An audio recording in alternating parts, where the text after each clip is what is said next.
The long-awaited list of ministerial nominees has been delivered to the Senate, and it's dominated by ex-governors and senators. President Bola Tinubu has named 28 people in his cabinet, including the former governor of Kaduna State, Ministerial, former River State Governor Nyesom Wike, and ex-governor of Ebonyi State, Dave Umahi. The nominees now need to be confirmed by the Senate in hearings starting on Monday. And the Chief of Staff to the President touts his ministerial candidates as a balance between political shrewdness and experienced technocrats. Here's Femi Bejabiamila. He had, as you know, where he had 60 days from the time of inauguration, as stipulated by in the Constitution. He has fulfilled that requirement of the Constitution. Mr. President took his time to sift through those names. He dissected those names with a fine-tooth comb, and that's what you've seen. Each and every one, I believe, of the persons on that list are worth being on that list. But I really hope that we haven't missed anything that would have necessitated any name not being on that list. But we wait and see. It's a good mix of both people with political acumen and technocrats, as they say. So it's a good balance. Joining us now is Professor Anthony Kila, a professor of strategy and development and an institute director at the Commonwealth Institute of Advanced and Professional Studies, CIAPS. Good morning, Professor Kila, and welcome to the morning show. Good morning. Good to be here. Morning, Prof. Well, you had Ayo's introduction. Good morning. Yes. What's your take on President Tinubu's ministerial list that was forwarded to the Senate yesterday? Well, yes, what's my take? Well, there's a personal thing here which I must disclose. Out of the 28 people that were nominated, there are about 12 of them that I know personally. So I think my instinct is to be gentle with them and wish them luck. As a citizen, we must hope that, that they work well. We must wish them success, because their success is our success. We must pray and hope that they understand that as from now on, their actions and inactions will affect the lives of millions of people. And, we must hope they have such consciousness. But those have feelings. If we put feelings aside and we have a sort of strategic, objective view of what happened yesterday with the nomination and indeed the list, my instinct is to say that the elephant has given birth to a rat. And that is because if you are a student of strategy and you're looking at this event and you're looking out for trends and prediction, and you're looking out for some metrics like timing, process, opportunity, and outcome, it is not very impressive, because this president that is considered a very political animal, who is not new to this game, had the opportunity to raise the bar by doing two things that he has not done. One is to have submitted that list way before, so that those who come after him will have a higher standard to work on. He also had the opportunity to break the old practice of sending the name of our portfolios, as some of us has advocated for, and he did not do that. So to that extent, he hasn't held, standards.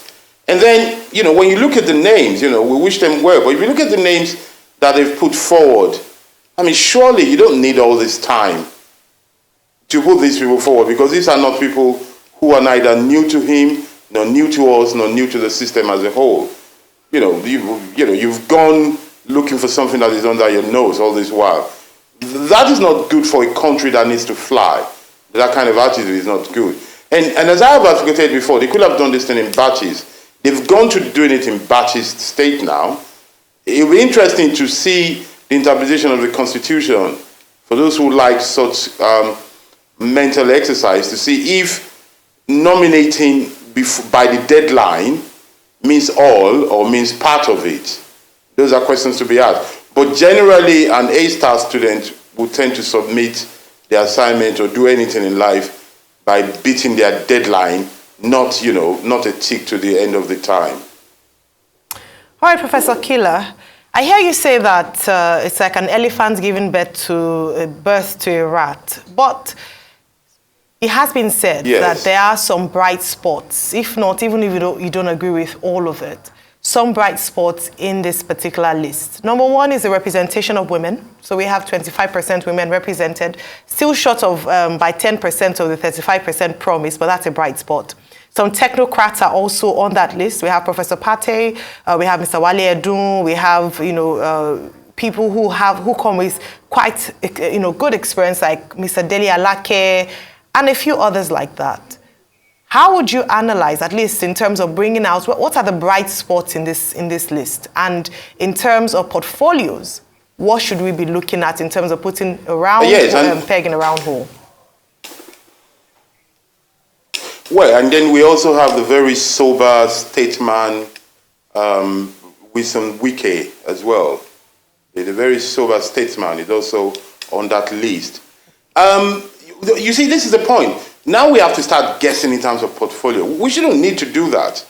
The president should have just said, this is the person I'm going to nominate, and this is what I'm nominating them for. You can guess that, Wale Edun, who's an experienced financial expert, will be something in charge of finance. You can guess because that is what he has done for decades of his life. You can guess because prior to this nomination, he was advisor, essay on economic matters. So you can easily guess that.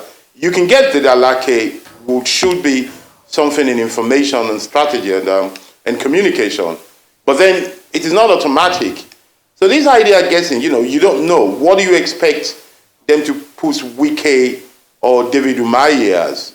You can't guess that. That is a prerogative of the president. But my argument is that the president should have exercised that prerogative before now, not bring them forward, and then, then we now have to start guessing them. That's what we need to look at. I am not very pleased with people who have just been elected and they're leaving their positions to go and become governor. And I refer directly to somebody like David Umahi. For some reason, because if he had plans, if he had vision, he had the manifesto to be a senator, how do you just pull that plug and go to another role? It doesn't respect institutions. It's not impersonal, but for the sake of tomorrow, let us behave very well today. And it is important that you don't spend people's time and aspiration promising to be a great senator, having a manifesto, and then you just move on to something else. There's something wrong with that style. When I say an elephant that's given back to a rat, it's in terms of reality and expectation. A rat is a lovely animal. If born by another rat, it will be a normal thing. But when something big delivers something so little, one is worried. It is little not because the people are little. They're all known politicians or experts in their field. But because of what was expected, this has not met that. Okay. Speaking about rats, I've got some history with rats, lab rats, which a lot of people use for experiments. So let's say a lot of rats being born now for experiments.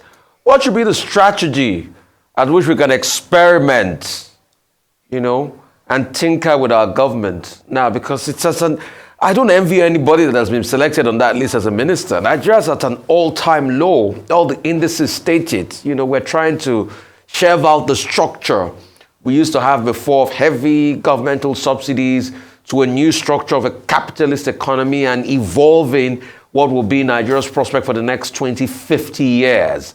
So what should be the strategic outlook for all of these people? And what are the questions, if you were to be a senator, that will grill those ministers? And I hope the senators don't take us on that bandwagon of take a bow, because Nigerians would not like that. If you were to grill the minister, what are going to be the questions you'll ask them? These nominees. Well, honestly, given where we are now, I think we might as well save time and let them just take a bow, go back to their rooms, get their portfolios, and then we start talking to them. Because really, what questions do you ask somebody of whom you don't know what role is going to cover? You say, this is the missing bit. What are you going to ask him about the national anthem, recite the pledge, or you ask him something in his mind? Or you're going to ask him if he still believes what he said 5 years ago. But it's not relevant. The real essence of that screening should be to see, as representatives of the people, as legislators, to see if those who are going to take executive role are going to do things that their own constituency wants.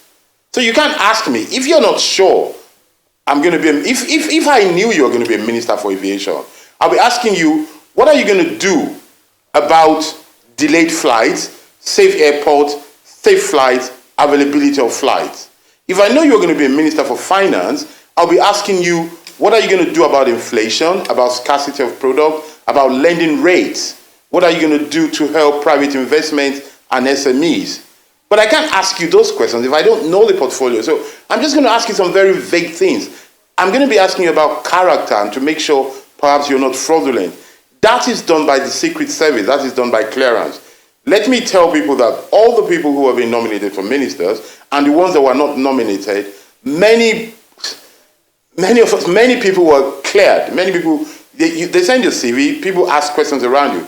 That is done by security agencies, not the Senate. We're mixing this thing up. And that is why the whole thing risks to be a charade when there is no clear, functional questions to be asked. You know, it turns a joke. To avoid that, I will advocate that everybody should just take a bow, then come back with their portfolio, maybe to the public in town hall meetings or to the press. At least we save that sitting of the Senate and the cost of energy that day. Professor Kila, what would you recommend?